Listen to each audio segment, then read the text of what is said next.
Hey guys, welcome to the next video. My name is Kevin Felix and this is my YouTube channel where I like to talk about movies and mostly related to Marvel and DC properties. Today I'll be talking about the Edmonton EXpo and what I did there, what I bought there, all that cool stuff. It was a lot of fun being at the Edmonton EXpo. It's much smaller than what I'm used to. I usually go to the Calgary Expo, which is like twice the size, or pretty close to that. I went there to actually meet Alice Cooper, J. August Richards, from Agents of S.H.I.E.L.D., who obviously plays Deathlock. I bought a few things, and I'll show you those few things in a minute. I just thought I'd give you my first impressions of the event. I like the Edmonton Expo. This is basically the same company. I'm gonna call it a company or organization that did the Calgary, and they're basically expanding across the prairies. Like they have, I think they do another 2 days in Saskatoon.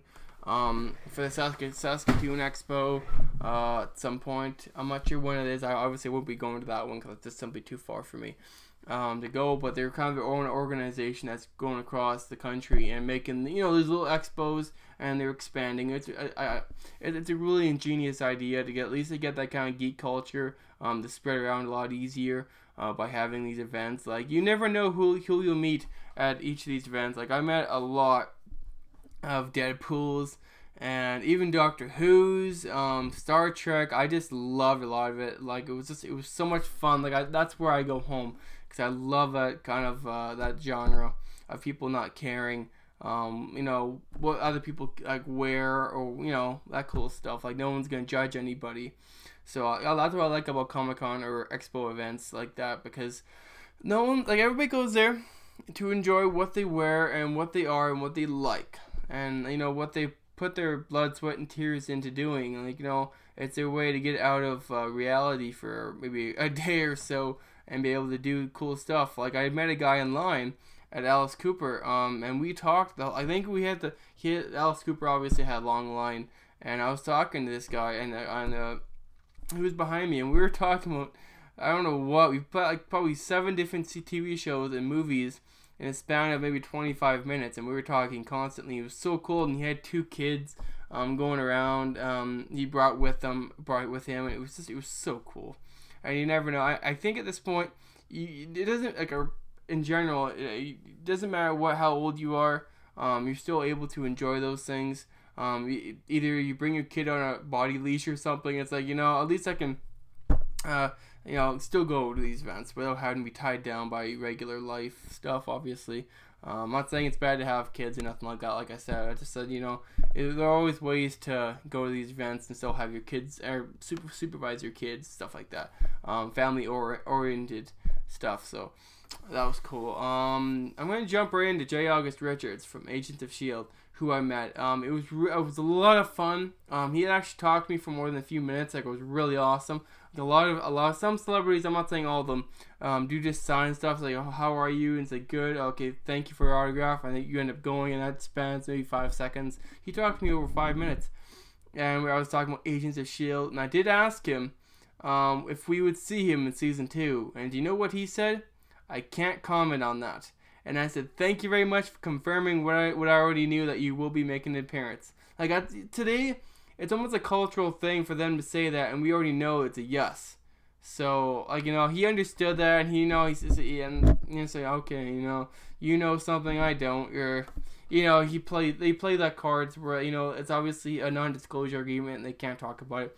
But it was awesome talking about how Deathlock, or I believe his name was Peter. I can't remember his last name.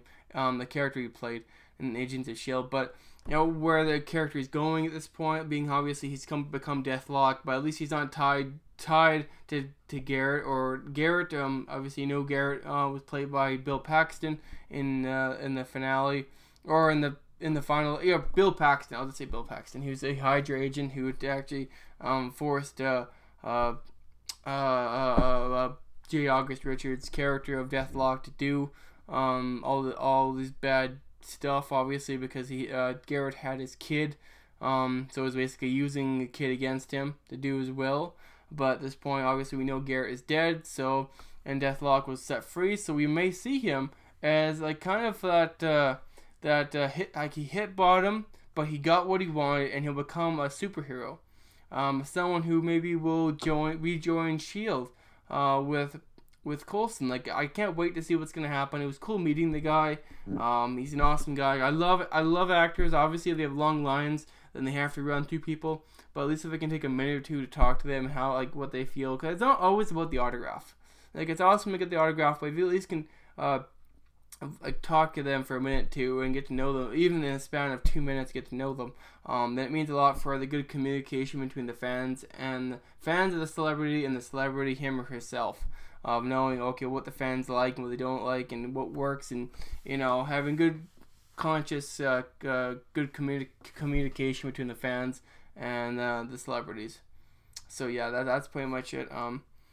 Like, he's a great guy. Like, that's the first time I've met someone so talkative ever at Comic-Con Expo. At least as a celebrity. Like, a lot of them are busy and they can't be talking to you for 5 minutes while they're signing. But he had a few minutes and he talked to me. It was so great. He handshook and he was awesome. So I really have to shout out to J. August Richards for being such an awesome person. Like, I love actors that are able to at least take a few minutes or even take 5 minutes if they can to talk to an individual fan and, you know, have a good conscious conversation with them. But yeah, other than that, that's kind of the spoiler. I was talking about Agents of S.H.I.E.L.D. Like, look at this point, obviously we will see Deathlock in season 2 at some point. I really do think that he'll become a superhero, a good guy. Obviously he was kind of that in season 1 when season 1 ended, that he kind of walked away, and he may become like someone that they call on to help them. So I think he'll come back as a good guy. He'll come back as an ally to Agent Coulson or Clark Gregg and S.H.I.E.L.D. and all that. So I'm hoping, obviously, we'll see him at least in the next few episodes and not at some point halfway through, or, you know. So it was great meeting him. No, other than that, that was awesome meeting him. You know, Alice Cooper. I'll jump on to Alice Cooper. Alice Cooper is the most lefted celebrity I would have never expected to show up. Like, I'm not saying he's like a liberal or conservative, or I shouldn't even brought that up, forget it. But he was straight up the most left celebrity I would never have expected to show up at one of these events. So yeah, it was really awesome. He was kind of the celebrity that pushed me to go. Like, it's Alice Cooper. Like, you never know. It's almost like, in a sense, the Leonard Nimoy. Like, he doesn't do this stuff anymore. He doesn't go to Comic-Con very often. I could be wrong on that. I just have not seen a lot of him in the last couple of years. He's gone to a few of them, but yeah, he's kind of retiring from public life, and it's similar. Okay, forget it's totally not similar to Alice Cooper, but he's an awesome good guy, and I would have never expected someone like him to show up at one of these events. So it was really great to get his signature, and he actually did this kind of trick. Like, he when I was sixth person in line to get signed, and this fan had actually brought up a baton to get signed, and Alice Cooper took it, and he showed us that he still had it. Like, I'm not saying he lost it, but it was just cool to see him do this stuff. And he ran the baton through his fingers and show him how to do all these tricks, and it was like, that's what I like about celebrities. They're willing to show off what they have in public, even, you know, to fans. Like, it means a lot, and it shows a lot of confidence, and in return it shows a lot of confidence in the fans that they'll show up to the shows and they'll be happy to show up. Like, it's all about showing confidence as a celebrity. If you don't show that and you just do signings and you don't talk to anybody, then they're saying, yeah, this guy wasn't very cool. It's because he wasn't talking. He wasn't, like, obviously it's cool to get signatures, but having at least some sort of communication during the signings or during the panels even means a lot.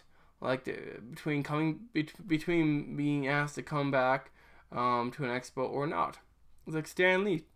Stan Lee has these awesome conversations he has with fans during signings, and he's always Stan Lee obviously is always asked if he can come back, because it's Stan Lee.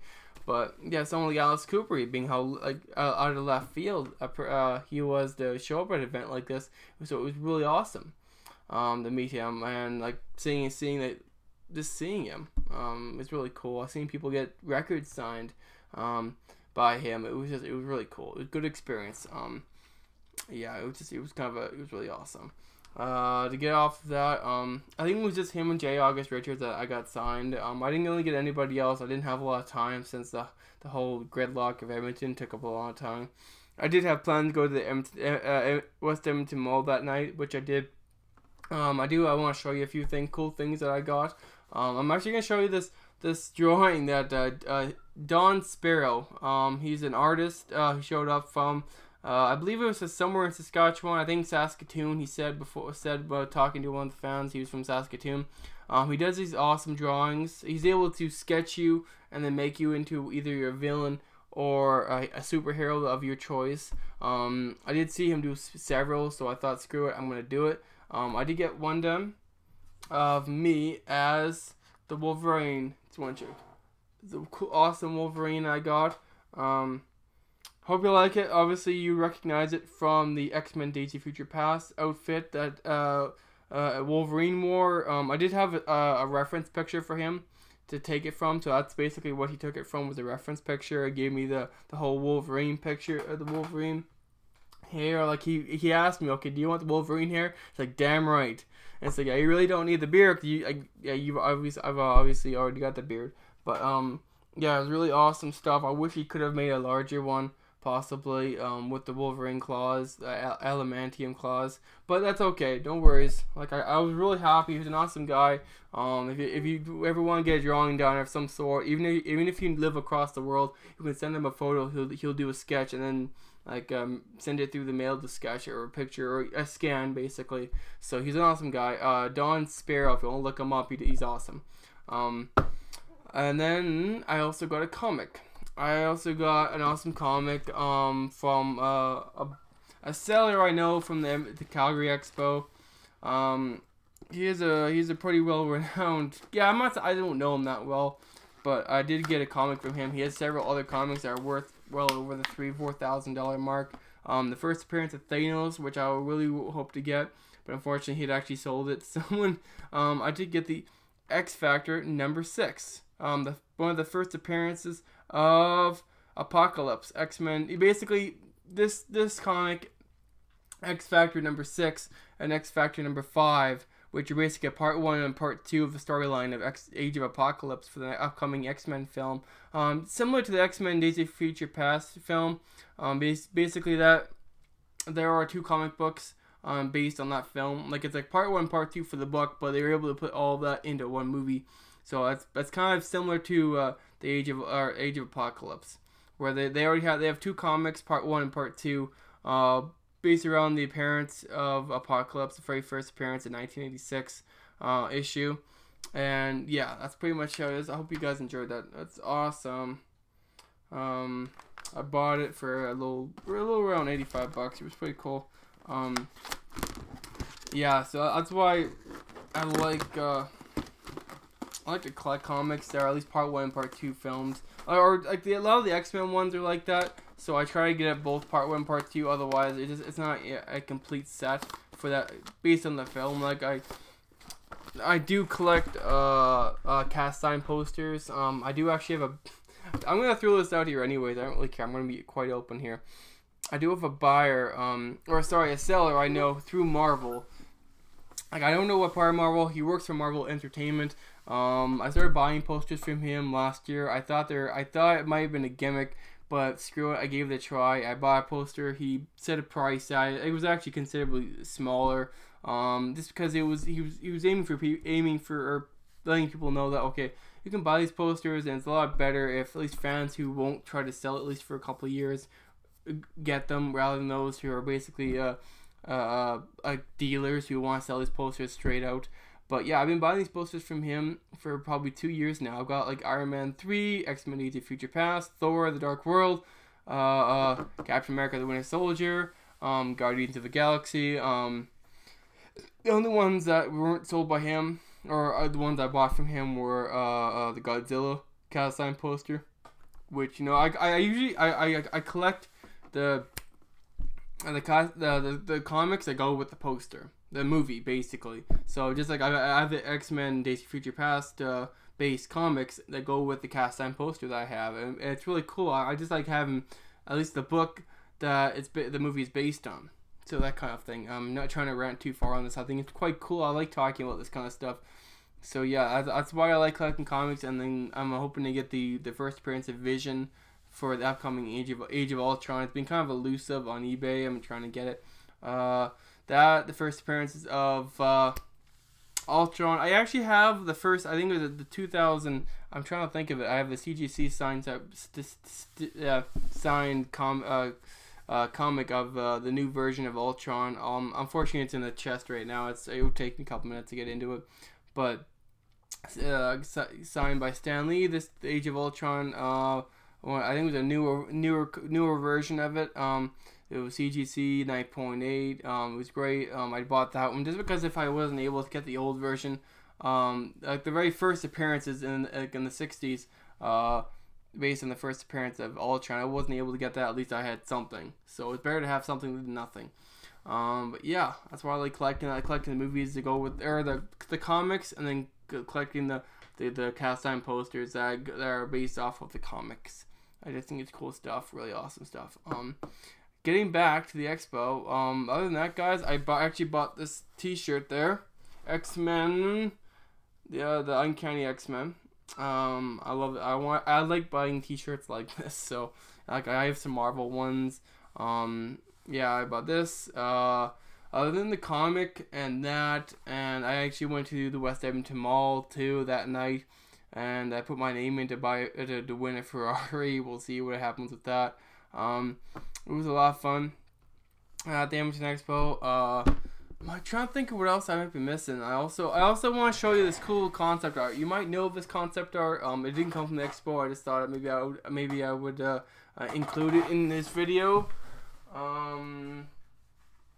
If we ever had a chance in the future to ever have Chris Evans or someone really big to come to an expo, then I would have this concept art that I got through the mail. Obviously, it came out last year for Captain America: The Winter Soldier. I have that one, and then I have also the Thor one, which if I ever had a chance to get that signed, but we'll have to see at some point in the future. Other than that, guys, like, it's really fun to go to these expos. It's kind of an alternative event rather than having to fly down to San Diego Comic-Con. Like, I plan to at some point. I keep planning every year, but something ends up coming up and I'm not able to. But it's a lot of fun going to these expo. Like, if you live in Alberta and you don't know about these events and how, like, people dress up and there's different contests, and it was a lot more than celebrity signings. There's giant outlets of buying comics and buying clothes and all this cool stuff. Also becoming, like, getting painting done on your face, or becoming basically a Walking Dead zombie, like, awesome stuff. Like, I just love that stuff. It's a lot of fun to go to those events. I think I covered everything. Other than the Agents of S.H.I.E.L.D. kind of spoiler about the J. August Richards. If we will not see him in season 2, but being like I said earlier about him saying no comment, I think we will see him at some point. It might not be now, might be in a few episodes, we'll see, but it's just awesome that we will see him at some point. But yeah, other than that, guys, I think I covered everything I could cover on today. Other than that, thank you very much for watching. I do apologize for the Agents of S.H.I.E.L.D. Season 2, Episode 1 review. Didn't go down that well. Actually, I'll give you a quick review right now. The whole episode was quite good. There were a few issues I didn't like. Whether or not we will see, like I said, Deathlock in the future, we'll have to see on that. It was a great episode. I'm gonna be watching the episode 2 of season 2 tonight, and yeah. Other than that, I also will be posting some other pictures from when I went to the West Edmonton Mall. I found this awesome shop. I'm not trying to rant too far on this, but I found this awesome shop where you can buy these kind of figurines of Agent Coulson. Like, you'll know what I'm talking about when I post these pictures. But I also found these really awesome drinks. Like, do you know those very unique drinks you can buy at certain shops at the mall? I'll show you right now. Like, you can't find these at Safeway. You can't find these anywhere else. Like, I love these kind of drinks. I wanted to buy the whole case. I wanted to buy the whole freaking store, to tell you the truth. Because they had more than this. They had like the figurines, like I said. It's really awesome. I love these kind of drinks. They're quite different. Dog and subs root beer. Like, you can't find that anywhere else. So, yeah, I hope you enjoyed that. I'll show you this other one too that I got. I like collecting these, even if they're just, you know, these. But you can't find these anywhere else. I don't think you can. At least from these kind of stores. Like, obviously you can't walk into Superstore or Safeway and find these kind of new Dr. Pepper vanilla floats. I like collecting those. There's some cool Harry Potter candies I picked up too. I'll post those pictures. Like, you know, obviously these are things you might already know about, but I just think it's cool because, like, there's not a lot of times you see stuff that's not you know, the same as everything else. Like, it's different. It's almost kind of a kind of thing like you explain Comic-Con as being. It's different, but it's healthy to being different, because if everybody was the same, then it would be no fun. So yeah, that's kind of my thing. Other than that, guys, thanks a lot for watching. If you like this, please subscribe or like. And yeah, other than that, my next video will be up next Monday, which will include Agents of S.H.I.E.L.D. review. Thank you very much for watching, and peace out.